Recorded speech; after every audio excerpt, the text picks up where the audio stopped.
সবাইকে স্বাগত দীপ্ত সংবাদে। সাথে রয়েছে দোলা ডলরের। শুরুতেই জানাবো সংবাদ শিরোনাম। পুলিশের কাজে গতি কম থাকায় দেশে আইন শৃঙ্খলার অবনতি, জানালেন স্বরাষ্ট্র উপদেষ্টা। তফসিলের সময় নিবন্ধিতদের নিয়েই আগামী জাতীয় নির্বাচন, রংপুরে মন্তব্য সানাউল্লাহর। রাজধানীর শাহবাগে ইবতেদায়ী শিক্ষকদের সমাবেশে পুলিশের লাঠিপেটা, যান চলাচল বন্ধ।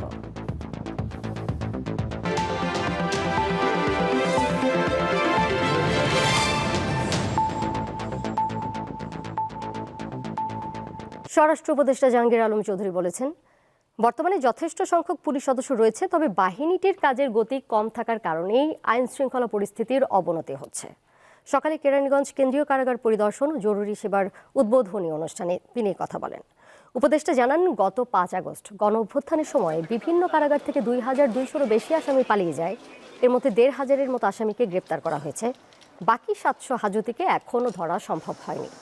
তবে তাদের ধরতে সাঁড়াশি অভিযান চলছে বলে আশ্বস্ত করেন তিনি। যেসব শীর্ষ সন্ত্রাসী জামিনে বাইরে এসে সন্ত্রাসী কর্মকাণ্ড করছে, তাদেরও দ্রুতই আইনের আওতায় আনা হবে বলে জানান জাহাঙ্গীর আলম চৌধুরী। চিন্তায় চাঁদাবাজি হচ্ছে এবং যারা করতেছে তারা ধরাও পড়তেছে, আবার ছাড়া পাওয়ার পরে আবার তারাও আবার এর ভিতরে করতেছে। এটা সত্যি কথা। তা আমরা চেষ্টা করতেছি এটা যে যতভাবে হোক কমায় আনার জন্য। পুলিশের স্বল্পতা নাই, হয়তো কাজের আগের মতো উদ্যমটা নাই বলতে পারেন, স্বল্পতা নাই। তাদের যে কাজের উদ্যমটা যেন বাড়ানো যায়, এই জন্য আমরা সর্বাত্মক চেষ্টা করে যাচ্ছি। সংসদ নির্বাচনকে সামনে রেখে কাজ করে যাচ্ছে নির্বাচন কমিশন। স্থানীয় সরকার নির্বাচন নিয়ে সরকার কোনো সিদ্ধান্ত গ্রহণ করলে তখন নির্বাচন কমিশন সহায়তা করবে। রংপুরে এসব কথা বলেন নির্বাচন কমিশনার আবুল ফজল মোহাম্মদ সানাউল্লাহ। তিনি সকালে জেলা আঞ্চলিক নির্বাচন কর্মকর্তার কার্যালয়ে ভোটার তালিকা হালনাগাদ কার্যক্রম ও ত্রয়োদশ জাতীয় সংসদ নির্বাচন সংক্রান্ত মতবিনিময় সভায় যোগ দেন। পরে সাংবাদিকদের প্রশ্নের জবাবে নির্বাচন কমিশনার জানান, তফসিলের সময় নিবন্ধিত রাজনৈতিক দল নিয়েই হবে আগামী জাতীয় নির্বাচন। সেই নির্বাচনে কোন দল অংশগ্রহণ করতে পারবে তা নিয়ে বিচারিক প্রক্রিয়া, রাজনৈতিক সিদ্ধান্ত ও ঐক্যমত্যের প্রয়োজন রয়েছে।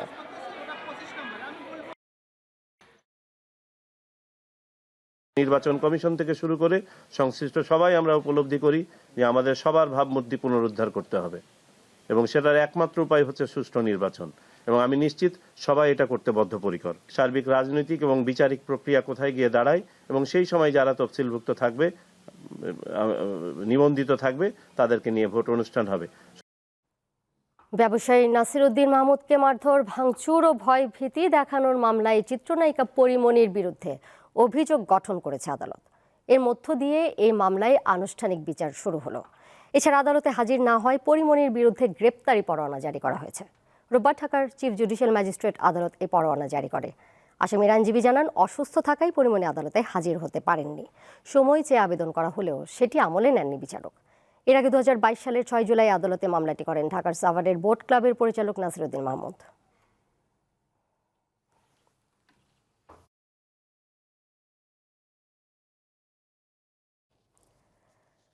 জাতীয়করণের দাবিতে স্বতন্ত্র ইবতেদায়ী মাদ্রাসা শিক্ষকদের বিক্ষোভ সমাবেশে লাঠি পেটা, কাঁদানে গ্যাস নিক্ষেপ ও জল কামান ব্যবহার করেছে পুলিশ। দুপুর 1টার দিকে রাজধানীর শাহবাগ মোড়ে ঘটনা ঘটে। এতে কয়েকজন মাদ্রাসা শিক্ষক আহত হয়েছেন। পুলিশ জানায়, শিক্ষকরা ব্যারিকেড ভেঙে সামনের দিকে যাওয়ার চেষ্টা করলে তাদেরকে সরিয়ে দেওয়া হয়, কোনো হামলা হয়নি। অপরদিকে আন্দোলনকারীরা জানান, বাংলাদেশ মাদ্রাসা শিক্ষা বোর্ড থেকে রেজিস্ট্রেশনপ্রাপ্ত স্বতন্ত্র ইবতেদায়ী মাদ্রাসাগুলোকে প্রাথমিক বিদ্যালয়ের ন্যায় জাতীয়করণের দাবিতে বিক্ষোভ করছিলেন মাদ্রাসা শিক্ষকরা। তারা প্রধান উপদেষ্টার কার্যালয়ে স্মারকলিপি দিতে জাতীয় জাদুঘরের সামনে দেওয়া ব্যারিকেড ভেঙে সামনে এগোতে চাইলে পুলিশ তাদের উপর লাঠি পেটা করে।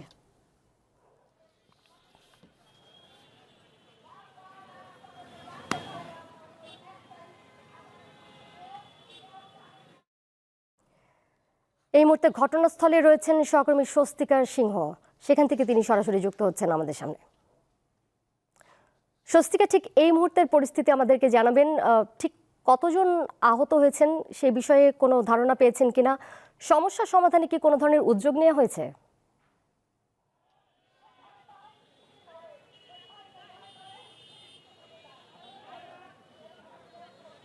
দোলা, আসলে সমস্যা সমাধানের যে গতি, সেই গতি আসলে এখনো সেইভাবে আসেনি। কারণ এখানের যে পরিস্থিতি আসলে সেই আগের মতনই রয়েছে। যারা শিক্ষকরা এখানে এসেছিলেন তারা অবস্থান ধরে রেখেছেন। তবে আমাদের কাছে যতটা তথ্য আছে যে এই শিক্ষকদের একটি প্রতিনিধি দল আসলে প্রধান উপদেষ্টা বা প্রশাসন বরাবর যাওয়ার কথা ছিল, সেভাবেই তারা প্রস্তুতি নিয়েছিলেন। কিন্তু কিছু সময়ের আগে আপনারা জানতে পেরেছি যে প্রতিনিধি দল এই মুহূর্তে যাবেন না। তো সেই জায়গা থেকে মহাসচিব এই শিক্ষকদের যিনি দায়িত্বে আছেন তাদের পক্ষ থেকে বা শিক্ষকদের পক্ষ থেকে আমাদেরকে এখনো কিছু বলা হয়নি। তবে আইন শৃঙ্খলা বাহিনীর পক্ষ থেকে কিন্তু জানানো হয়েছিল যে শিক্ষকদের একটি প্রতিনিধি দল প্রশাসন বরাবর যাবেন তাদের দাবি নিয়ে কথা বলার জন্য, এবং সেইভাবেই আমরা এখানে অন্যরা এখানে অবস্থান করবেন। এবং এই যে যারা আসলে আজকে এখানে অবস্থান কর্মসূচির জন্য এসেছেন, এই অবস্থান কিন্তু তাদের পূর্ব ঘোষণা অনুযায়ী। কারণ 19 জানুয়ারি থেকে কিন্তু তারা তাদের এই যে জাতীয়করণের জন্য কিন্তু তারা আন্দোলন করছে, তারা মানববন্ধন করেছে কয়েক দফায় প্রেস ক্লাবের সামনে। ঠিক সেইভাবেই কিন্তু তারা পূর্ব ঘোষণা অনুযায়ী কিন্তু তারা আজকে তাদের এই যে পদযাত্রার কর্মসূচিটি শুরু করেছিলেন। এবং সেই কর্মসূচি শুরুর এক মুহূর্তে কিন্তু যখন শাহবাগে তাদের পদযাত্রাটি আসে, সেই শাহবাগ মুহূর্তে যখন আসে ঠিক তখন কিন্তু তারা পুলিশের বাধার মুখে পড়ে, এবং সেই জায়গায় কিন্তু অনেকে আহত হয়েছেন এবং অনেকে কিন্তু জলকামান দেওয়ার কারণে যে অসুস্থতা, সেই অসুস্থতা হয়েছেন। অনেকে কিন্তু ঢাকা মেডিকেল হাসপাতালে চিকিৎসাধীন রয়েছেন, এবং অনেকে কিন্তু সেই জলকামান ছোড়ার পরে কিছুটা চোখে দেখতে পাচ্ছেন না, চোখে কান্না সবকিছু নিয়েই কিন্তু এখানে অবস্থান করছেন। তাদের কিন্তু একটাই দাবি যে তাদের যে মাদ্রাসা রয়েছে, ইবতেদায়ী যে মাদ্রাসা, সেই মাদ্রাসার শিক্ষকরা গত 40 বছর যাবৎ বৈষম্যের শিকার হচ্ছেন। তারা বলছেন যে নতুন বাংলাদেশে নতুন সরকার কিন্তু বলেছেন যে বৈষম্য থাকবে না। তাহলে এই যে মাদ্রাসার শিক্ষক, এই মাদ্রাসার শিক্ষকদের সাথে কেন বৈষম্য হচ্ছে? এই জন্য কিন্তু তারা বলছেন যে তাদের সাথে আলোচনায় বসতে হবে, এই জাতীয়করণের ঘোষণা দিতে হবে, না হলে জাতীয়করণের বিষয়ে তাদের প্রতিনিধি দল বা তাদের যিনি মহাসচিব আছেন, মহাসচিবের সাথে এই বিষয়ে আলোচনার জন্য ডাকতে হবে। যতক্ষণ না পর্যন্ত ডাকবেন তত সময় কিন্তু তারা এই শাহবাগে ঠিক এইভাবেই অবস্থান কর্মসূচি করবেন। এবং আপনাকে একটু জানিয়ে রাখি, এই অবস্থান কর্মসূচির কারণে কিন্তু শাহবাগে যে সাধারণ মানুষের যে যান চলাচলের যে যান্ত্রিক যে সমস্যা, সেই সমস্যাটা কিন্তু তীব্র আকার ধারণ করেছে। তার কারণ আসলে আজকে বছরের প্রথম রবিবার, চাকরির জন্য অনেকেই বের হয়েছেন, অনেকে নিজের কাজের জন্য বের হয়েছেন। এই যে সার্বিক পরিস্থিতি যাতে যান চলাচল স্বাভাবিক থাকে, এই জন্য কিন্তু পুলিশ কাজ করছে। আবার এই যে শিক্ষকদের যে দাবি, এই শিক্ষকদের দাবিও কিন্তু আদায় না হওয়া পর্যন্ত তারা রাস্তায় থাকবেন। তো পরিস্থিতি আসলে এখনো ঘোলাটে। আমি আসলে বাকি সংবাদে আপনাকে পরবর্তী তথ্য জানাতে পারবো। দোলা, এই ছিল আমার কাছে এখনো পর্যন্ত সর্বশেষ। শাহবাগ থেকে যুক্ত ছিলেন সহকর্মী স্বস্তিকা সিংহ। অন্তর্বর্তী সরকারের প্রধান উপদেষ্টা ও বৈষম্য বিরোধী ছাত্র আন্দোলনে নিহত আবু সাইদকে নিয়ে বিরূপ মন্তব্যের অভিযোগে করা মানহানির মামলায় জামিন পেয়েছেন লালমনিরহাট জেলা প্রশাসনের বিতর্কিত সেই নির্বাহী ম্যাজিস্ট্রেট তাপসী তাবাসসুম উর্মি। একই সঙ্গে তার বিরুদ্ধে অভিযোগ গঠনের শুনানি পিছিয়ে আগামী 4 ফেব্রুয়ারি দিন ধার্য করেছেন আদালত। রোববার ঢাকার মেট্রোপলিটন ম্যাজিস্ট্রেট নতুন এই দিন ধার্য করেন। সকাল 11টার দিকে উর্মি আদালতে হাজির হন। এই সময় আসামি পক্ষের আইনজীবী অভিযোগ গঠনের শুনানির জন্য সময় চেয়ে আবেদন করেন। শুনানি শেষে আদালত আবেদনটি মঞ্জুর করে নতুন দিন ধার্য করেন। এছাড়া জামিন চেয়ে আরেকটি আবেদন করা হয়, বিচারক সেটিও মঞ্জুর করেন। নরসিংদীর রায়পুরায় আধিপত্য বিস্তার নিয়ে দুই পক্ষের সংঘর্ষে একজন নিহত ও কমপক্ষে 30 জন আহত হয়েছেন। সকাল উপজেলার চরাঞ্চলের বাঁশগাড়ি এলাকায় এই সংঘর্ষের ঘটনা ঘটে। থেমে থেমে এখনও সংঘর্ষ চলছে।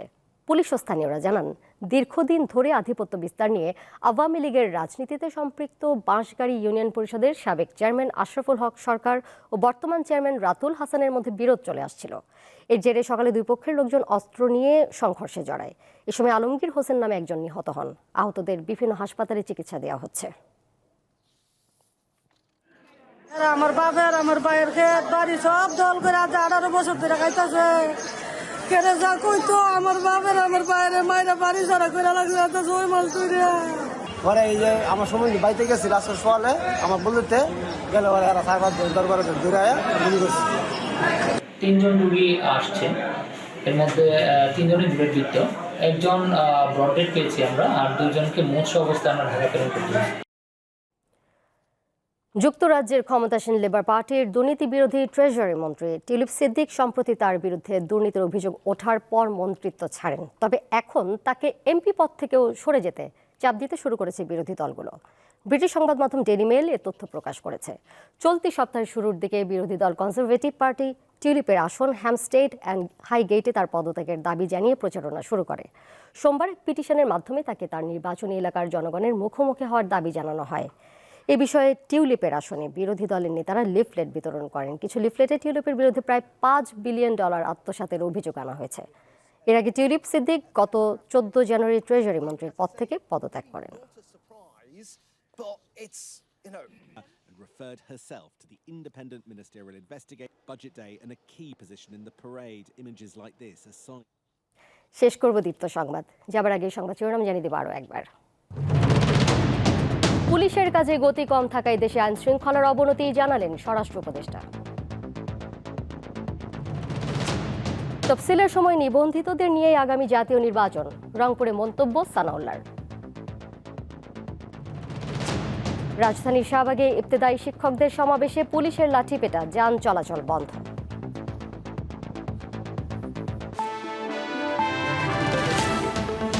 এই ছিল এখনকার মতো। বিকাল 4টায় দেখবেন দীপ্ত স্পোর্টস।